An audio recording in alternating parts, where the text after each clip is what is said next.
बिस्मिल्लाहिर्रहमानिर्रहीम। अस्सलाम वालेकुम। कैसे हैं आप सब? उम्मीद करती हूँ कि आप सब खैरियत से होंगे और हम भी अल्हम्दुलिल्लाह खैरियत से। और आप जैसा कि देख रहे हैं, रमज़ान की आमद है और हर तरफ रमज़ान की तैयारियां चल रही हैं। तो ये भी इसी सिलसिले की एक कड़ी है कि मैं काफ़ी टाइम से जो है ना बलाई दूध के ऊपर जो होती है, आपको पता है घरेलू ख़वातीन छोटी मोटी तोड़ जोड़ करती ही रहती हैं, तो जो भी बलाई होती है वो मैं उसके ऊपर से उतारती रहती हूँ। तो अब ये दो जो है ना डिब्बे भरे हुए थे, तो मैंने सोचा कि जी रमज़ान की आमद है, जो जो रमज़ान नज़दीक आ रहा है तो काम भी हमारे बढ़ते जा रहे हैं। तो इस बलाई से जो है ना घी बना लें। तो ये जो कुकर आपको थोड़ा थोड़ा अंदर से ब्लैक ब्लैक नज़र आ रहा है, तो इसमें मैंने चने बॉयल किए थे। तो फिर मैंने इसी तरह बस ज़रा स्पंज मार के धो दिया, इसको ज़्यादा रगड़ा नहीं है, ऊंची शूची मार के। तो बस फिर अब इसमें मैंने कहा पहले ये बलाई से जो है ना गरम कर लूँ, इसको बना लूँ घी। तो उसके बाद एक ही बार अच्छी तरह कूची शूची मार के तो चमकाऊंगी। तो ये जी मेरे पास 2 डिब्बे जमा थे। ये देखिए जी माशाल्लाह, ये बलाई, ये मैं दूध के ऊपर जो थोड़ी थोड़ी होती है वो मैं निकालती रहती हूँ और अब इससे थोड़ा घी बन जाएगा। वैसे तो आपको जैसा कि पता है कि आजकल देसी घी बहुत महंगा हो चुका है। हमारे यहाँ तो 3000 से अबव का है। पता नहीं आपके साइड पे क्या है, आप भी ज़रा शेयर कीजिएगा कि आपके साइड पे क्या रेट है देसी घी का। तो अब जी मैंने ये चूल्हे पे चढ़ा दिए बलाई और अब ये मेल्ट होगी। तो आगे का प्रोसेस फिर मैं आपको बताऊंगी कि इससे झटपट ये ऐसे बलाई से जो है ना, इससे मक्खन भी नहीं बनाते। अगर मक्खन बनाएं तो फिर प्रोसेस थोड़ा डिफरेंट होता है, वो भी मैं आपको अब बलाई जमा करके ना तो इंशाल्लाह ताला रमज़ान के लिए थोड़ा मक्खन बना लूँगी, तो वो भी मैं आपसे शेयर करूँगी। तो इससे डायरेक्ट घी बनता है और झटपट बनता है, इसका ज़्यादा झंझट नहीं करना पड़ता।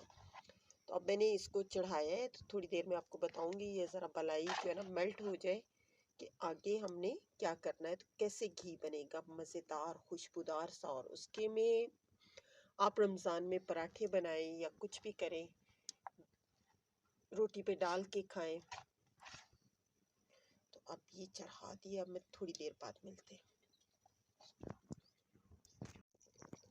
हाँ जी, तो ये देखिए दाल आ रही और ये मेल्ट हो चुका है। तो अब हम क्या करेंगे, अब हम इसमें थोड़ा सा आटा डालेंगे, तकरीबन 2 टेबलस्पून में इसमें आटा डाल दूंगी।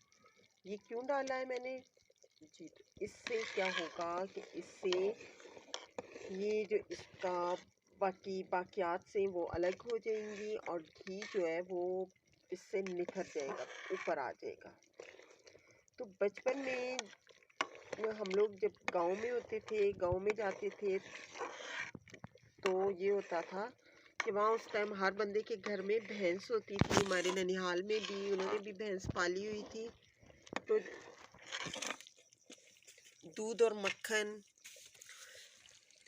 दूध बेचने का इतना रिवाज नहीं था और सब लोग घर में दूध को दही बना के तो उसको दूध बलोते थे और वो जी बड़े मज़े की मदहानियाँ होती थी। हम बच्चे भी बड़े शौक से बैठते थे कि जी दूध बलो लें। लेकिन ये काम इतना आसान नहीं होता था, लेकिन उससे वो दूध बलो के तो फिर मक्खन निकाला जाता था एक गोल मटोल पेड़े की शक्ल में। और जब ज़्यादा सा मक्खन जमा हो जाता था तो इसी तरह जी उसको किसी बड़े से देगचे में डाल के तो उसका घी बनाया जाता था। अब भी शायद ऐसे ही बनाया जाता होगा। और उस टाइम जब घी बनाते थे ना, तो उस टाइम हमारी खाला जो है ना वो करती थी कि थोड़ी सी सूजी जो है वो डाल देती थी उसके अंदर। जैसे मैंने अभी आटा थोड़ा सा डाला है, मकसद उसका भी वही होता था कि अच्छी तरह घी जो है वो निथर जाए उसमें। कोई लस्सी वो क्योंकि दूसरा होता था ना, उसमें लस्सी बनती थी, मक्खन बनता था। इसमें लस्सी तो नहीं है, ये तो बलाई है कि कोई लस्सी वगैरह ना रह जाए। तो उसमें वो सूजी डाल देती थी और जब घी निथर जाता था तो उस वो जो सूजी थी वो पक के एक हलवे की शक्ल इख्तियार कर लेती थी और उस पे चीनी डाल के खाया जाता था। तो उसे जो है ना पंजाबी में उस वक़्त हमारे गाँव में उसको दद्दे कहा जाता था। मे बी आप में से भी कोई इस ट्रेडिशनल डिश से वाकिफ़ हो। और कभी-कभार ये किया जाता था कि बाजरे के जो दाने हैं वो जो है ना मोटे-मोटे पिसवा के, अभी उनके मतलब आटा नहीं बनाया जाता था, मोटे-मोटे वो कुटे हुए से होते थे, तो वो डाले जाते थे और उसमें हल्का-सा नमक डाला जाता था। कुछ चीनी भी डाल देते थे, लेकिन मुझे वो नमकीन जो है ना बाजरे वाले दद्दे वो बड़े पसंद थे। आज ये जो है ना घी बनाते हुए बहुत सारी पुरानी यादें ताज़ा हो गई, बचपन की यादें ताज़ा हो गई। अब तो गाँव में भी खालिस ना तो दूध मिलता है और ना ही घी मिलता है। जैसा मैं आपको बता रही थी कि 3000 से अबव हमारे यहाँ घी मिल रहा है, लेकिन वो भी गारंटी नहीं है कि खालिस है। तो इसीलिए आप भी कोशिश किया करें कि चलें जी, अगर दूध थोड़ा बहुत खालिस मिल जाए, उस पे बलाई अगर आ जाए, ये भी बहुत नामुमकिन सी बात है, तो वो थोड़ी बहुत उतार के तो जमा करें और उससे घी बना लें। मुझे आजकल ज़रा बेहतर दूध मिल रहा है, तो इसलिए मैं इकट्ठे करके तो उसका घी बनाने की कोशिश कर रही हूँ।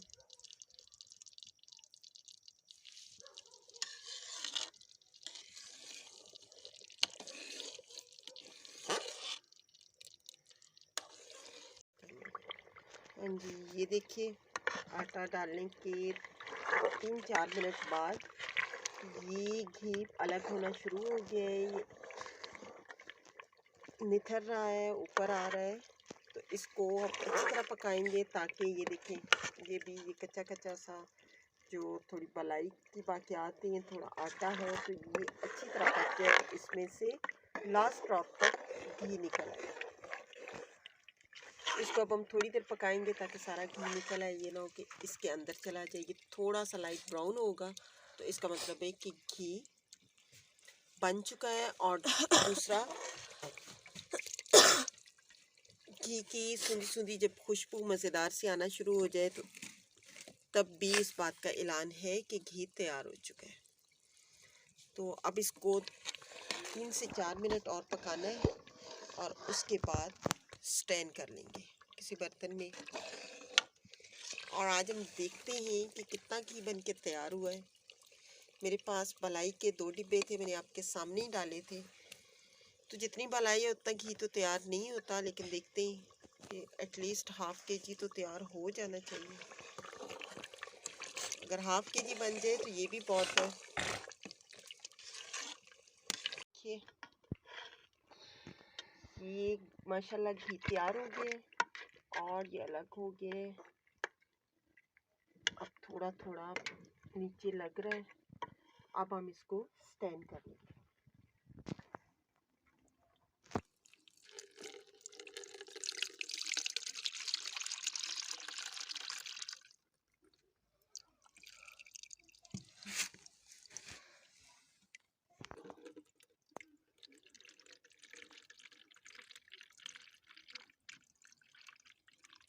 हाँ जी, तो ये देखिए गोल्डन गोल्डन घी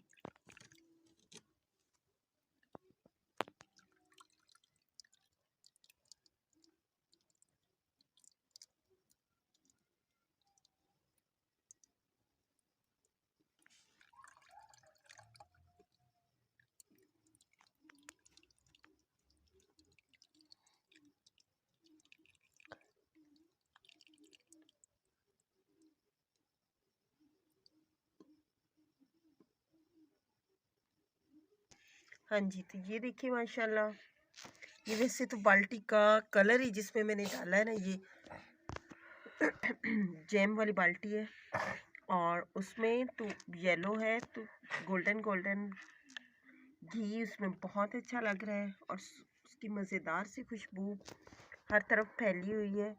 तो मैंने आपसे कहा था कि आधा किलो से कुछ ज़्यादा निकलेगा, लेकिन ये जो बाल्टी है ना, ये है 2 केजी की और ये हाफ तक तो है, लेकिन मेरे ख्याल में किलो से थोड़ा कम है, लेकिन हाफ केजी से ज़्यादा है अल्हम्दुलिल्लाह।